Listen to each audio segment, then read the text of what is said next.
yanezerewe cyane kubona dushyize ngaha mu Nyambuye. Izo ya Nyambuye nayo bayemo imyaka ishika 4, kandi imyaka ine yose twabanye neza cyane. Jengare mu ishingwe cy'umuryango wose kuza kwashimira yuko twabanye neza Abanyambuye mu bintu bigoye bitari byoroshe. Mwadufashe neza mu bike mwaramufise, mwadufashe neza naho tugeze no munsi rero. Bisigura neza yuko mwebwe aho mu Nyambuye mwagize uruhara rukomeye cyane, turabashimisha.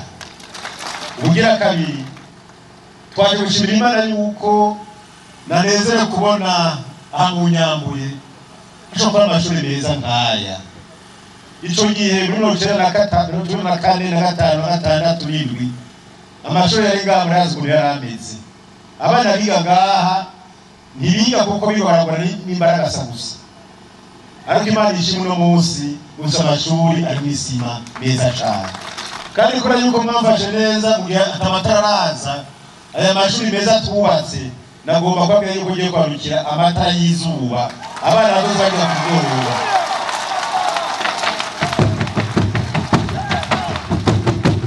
Abana bazoraza biga no mwijoro. Kigira kabiri nagomba kwakira cyane kubona mwaragize imigambi y'iterambere twasezeranye. Ibibara twaciyemo ntibyari byoroshye gukora,